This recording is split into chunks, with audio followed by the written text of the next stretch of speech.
Have you ever wondered why old buildings seem so overwhelming? I'm not talking about modern glass skyscrapers, which are simply tall. I'm talking about the architecture we usually call classical. Post offices, courts, train stations, and enormous libraries scattered across the world, from snowy street, Petersburg, to sweltering Buenos Aires. Enter any such building in the center of your city. Stop in the main hall and just look up. Official history, obligingly adjusting its glasses, will tell you this is built for grandeur. This is imperial style, designed to crush the will of the little man in the face of the might of the state. But let's put aside the textbooks for a moment and embrace basic survival logic. Economics versus aesthetics. In the 18th and 19th centuries, when these megaliths were built, there was no central heating, air conditioning, or electric heaters. Every cubic meter of space had to be heated. In winter, when temperatures dropped to -20, heating a hall with 6-meter ceilings required trains of coal and an army of stokers. Why waste colossal resources heating 4 meters of empty air above your head for the sake of aesthetics? In a world where every brick was fired by hand and stone was transported by horse, excess is not luxury, it's madness. But the dissonance becomes even more acute when you get down to the details. Anatomical impasse. Approach a massive oak door in an old ministry or courthouse. You'll notice that the doorknob isn't at pelvic level, as in modern apartments, but at shoulder level, and sometimes even higher. You literally have to reach up to pull the lever. Why? Did the architects of the past not understand human anatomy? Or did they design for those with palms twice as wide as ours and elbows half a meter higher? Now look down. The grand staircases of these buildings are a whole other ordeal. Older steps often have a riser height that forces you to lift your foot higher than your body's natural mechanics dictate. 10 minutes of walking in such a building and your knees begin to ache. This isn't grandeur, it's a physical inadequacy. You feel like a child who's climbed into an adult's chair and is trying to reach the table. Bricked-up windows and second floors. The most interesting part begins when you examine how we've adapted to these buildings to our needs. Take a closer look at the facades of old mansions. You'll see strange seams in the brickwork. Enormous arched windows 4 meters high were once half-bricked, turning into small modern transoms. Why? The answer is simple. The new residents who moved into these halls after some global catastrophe simply couldn't heat them. We see additional floors being built inside the vast halls. We're told, this is a reconstruction to increase usable space. But look at the windows, now cut in half by the floor. It looks like architectural barbarism. We are second tenants. We've moved into an empty castle and are trying to adapt it to our needs, calling it progress. We live in a world designed for beings of a different scale. For those for whom these ceilings provided proper air circulation, and these doors allowed them to enter without bending their necks. We didn't build this world. We inherited it, without understanding how to utilize its true grandeur.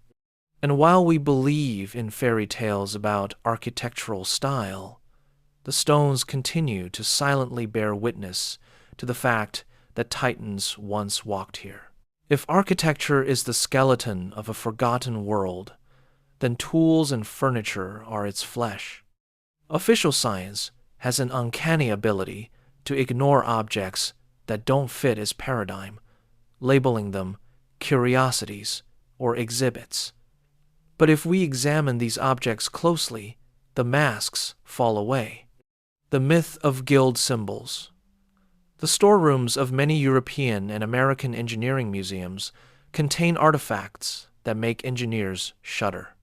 Enormous saws, 3 meters long, hammers weighing 50 kilograms, and, of course, those legendary wrenches that 3 strong men can barely lift.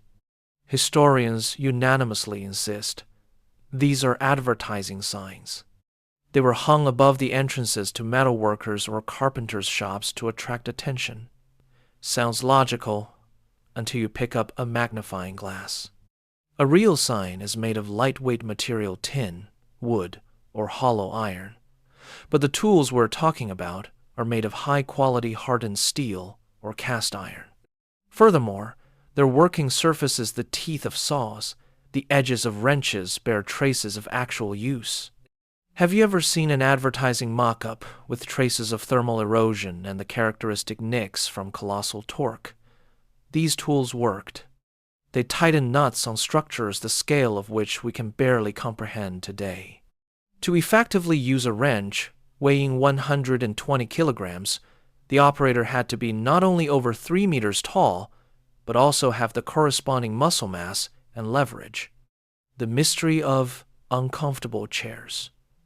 But while tools are hidden in archives, furniture sometimes ends up at public auction. In old European estates and New England antique shops, objects that auctioneers coyly call decorative furniture in the style of gigantism periodically surface. I saw a chair up for sale from a private collection in Austria. It wasn't a monarch's throne. It was an ordinary oak dining chair, but its proportions evoke cognitive dissonance. The seat height from the floor was 90 centimeters. By comparison, a standard modern chair has a seat height of 45 to 48 centimeters. If an ordinary person sat on it, their legs would dangle helplessly in the air, and their knees would be below the edge of the seat, causing numbness in their limbs within 5 minutes. The armrests of this chair were at chest level for an average adult man. This isn't design. It's an anatomical necessity for a being over 3 meters tall. Such objects lack pretentiousness. They are utilitarian. They lack gilding or intricate carvings to indicate status. This was the everyday furniture of the administrative class, who lived side by side with the little people, but did not mingle with them. The physics of impossible construction. Now let's return to the construction. The official version states that the columns of St. Isaac's Cathedral, each weighing 114 tons, were lifted using wooden scaffolding and hand winches, capstans. We are depicted with images of hundreds of men in bast shoes synchronously twisting wooden logs. However, any modern rigging engineer will tell you, with such a weight, the wooden axles of the capstans would have simply crumbled under the pressure. To transmit the required force to the pulley, steel cables and mechanisms were required, which officially appeared much later. But what if the force was exerted not by hundreds of people, but by dozens of operators of the forgotten caste? Using tools of the appropriate scale radically changes the equation. The leverage created by a 3-meter-tall worker, combined with his physical strength and the use of resonant technologies, those aforementioned humming stones, transforms the impossible construction into a standard technological process. These gigantic instruments weren't simply bigger. They were part of a system in which a person our size was merely a laborer, capable of little more than fetching water or removing trash. Musical instruments, as storage devices organs, are also a must-see here. We're accustomed to thinking of them as musical instruments, but consider their size and the number of metal tubes. In Old World cathedrals, organs are often built into the very structure of the building. Some pipes are large enough to accommodate an adult. Officially, they emit infrasound, which induces religious ecstasy in the congregation. But if we assume that these were parts of a power plant powered by atmospheric electricity, the role of the organist changes. This must have been a man with the lung capacity and physical strength to control colossal air currents. The giants weren't just builders. They were tuners of this global network, the vibrations of which maintained health and order in the cities of Tartary. We'll look at these things and see decoration, but to them they were keys, chairs, and generators. We are dwarfs who have found a titan's garage and are trying to use his enormous wrenches as hammers, not realizing that they once turned the very axis of civilization. Photography is the most inconvenient witness for official history. Between 1850 and 1900, when the world was experiencing a boom in photographic technology, too many things that today are called impossible were captured on film. But the most striking thing isn't the photographs themselves, but how ordinary the giants appear in them. The ordinariness of anomalies. Look at group portraits of shipyard workers, railroad builders, or colonial officials. We're accustomed to looking for circus freaks on display. But in uncensored archives, we see something quite different.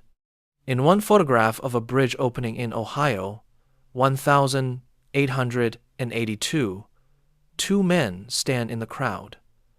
They are at least 3 meters tall. They aren't standing on a pedestal. They aren't posing as curiosities. They are dressed in the same frock coats and bowler hats as everyone else. One of them holds a drafting tube, the other a cane, more like a spear in size. The people around them don't look at them with horror or surprise. They interact with them as equals, like bosses or colleagues. This proves that at the end of the 19th century, the forgotten caste was part of the social landscape. They were administrators, high-level engineers, the very overseers, who ensured that the remnants of Tartary's technology functioned properly. But by 1910, these faces began to disappear. The Great Retouch, how history was cleaned up. Many people think that image manipulation began with the advent of Photoshop. This is profoundly misleading. At the beginning of the 20th century, entire departments of artist retouchers operated all over the world, from London to Tokyo. Their task was simple and cynical: to remove incorrect elements from negatives. If you take a high-quality scan of an old photograph, for example, a panorama of Paris or Petersburg from that era, and apply modern sharpening filters to it, you'll discover something frightening. You'll see ghosts. These are areas on the negative where the emulsion was carefully scraped away with a razor or painted over with ink. Retouchers often forget about shadows and reflections. You might see an empty square in a photograph, but a figure of incredible height will be reflected in the mirrored surface of a shop window or in a puddle on the pavement. The shadow from this emptiness will fall on the wall of the building, and its length will be twice that of the shadows of passers-by. Giants were cut out of our past by hand, frame by frame, creating the illusion that the world has always belonged only to us people of average height. Newspaper fever and the Smithson's black hole. But photographs aren't everything. There's even more compelling evidence: physical remains. Between 1880 and 1920, American and European newspapers were literally brimming with headlines about discoveries of gigantic skeletons.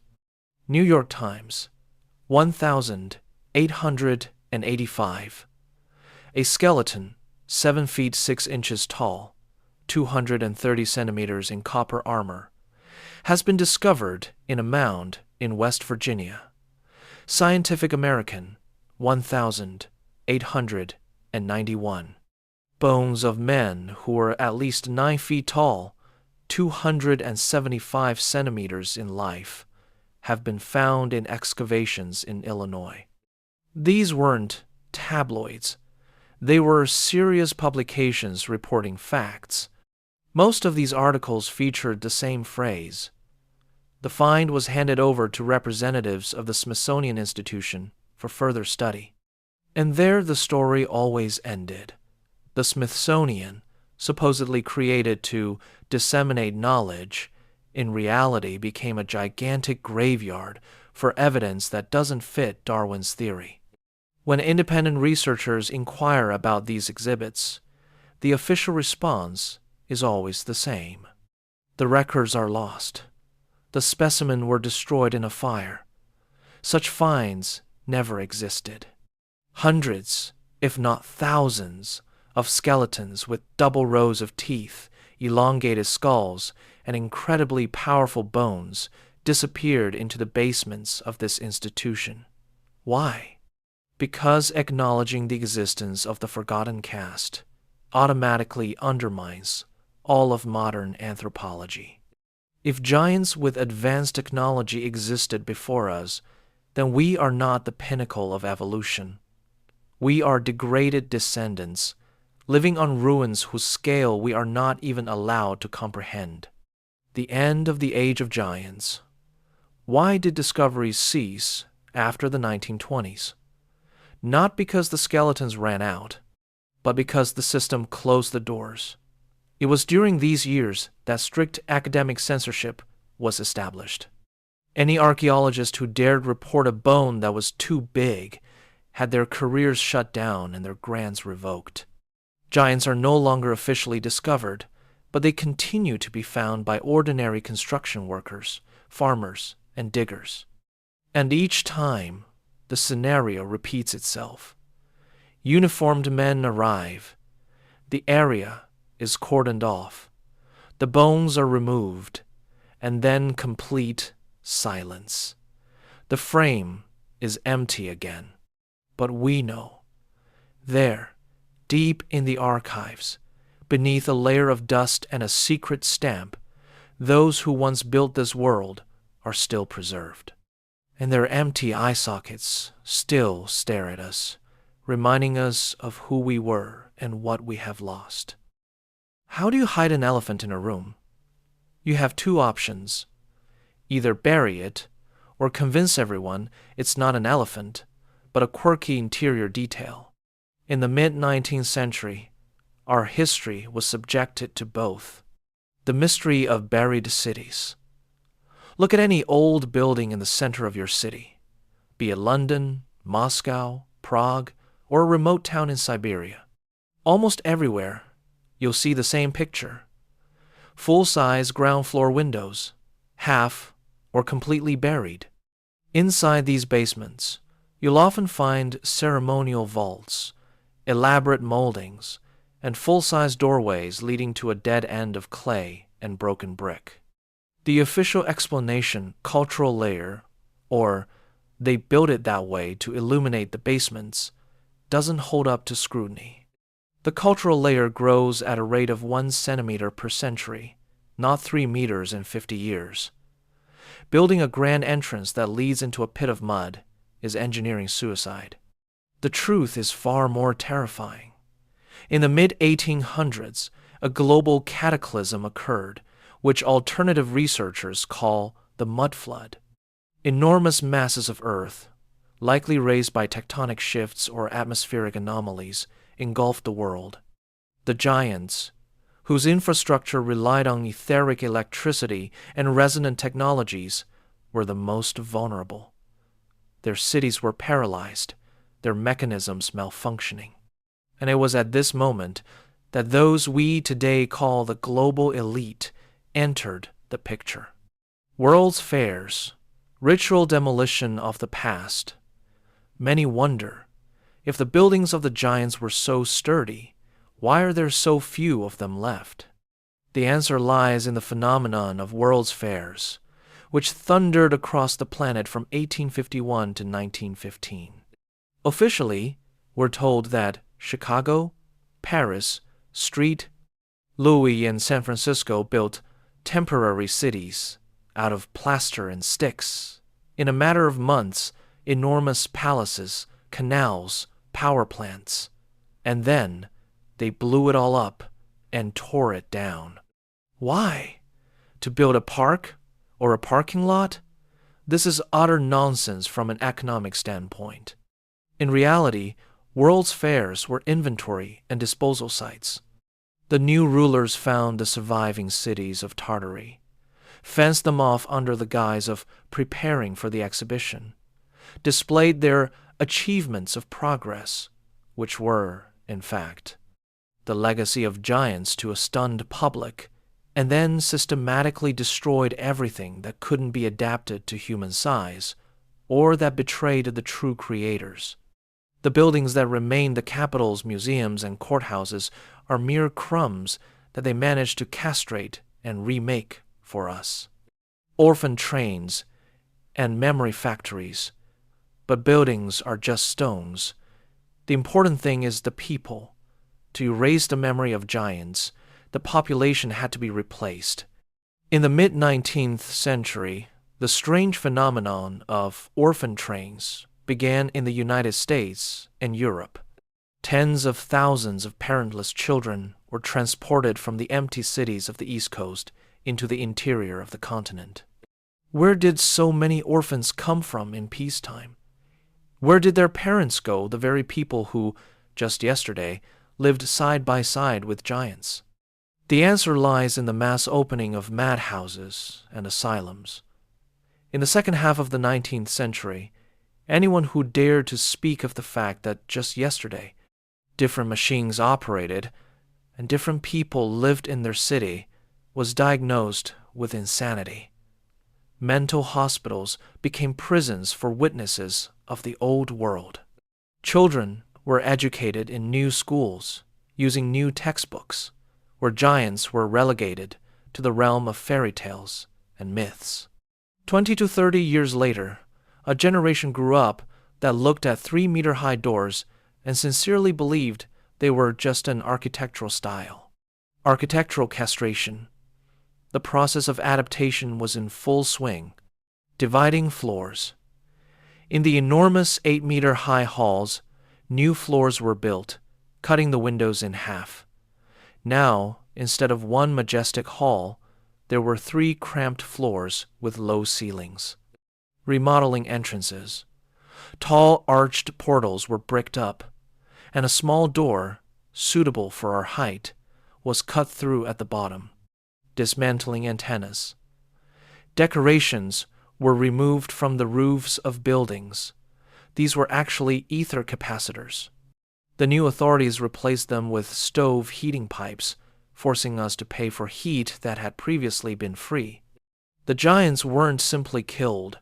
They were erased from reality, their homes transformed into our cramped apartments. We live in a world where every brick screams about being replaced, but we have been taught to look at the floor and not ask unnecessary questions.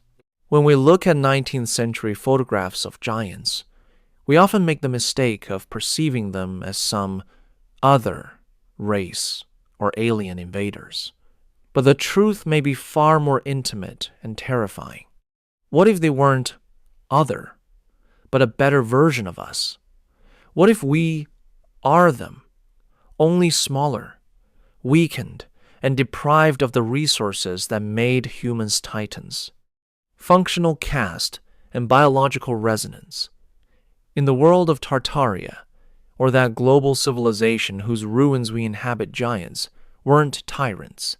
They were a functional caste.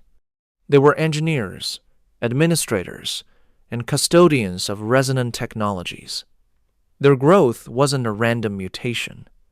It was necessary for interaction with the equipment of the old world. Manipulating atmospheric energy through cathedral spires or tuning the colossal frequency generators we today call organs required a certain physical mass and lung capacity.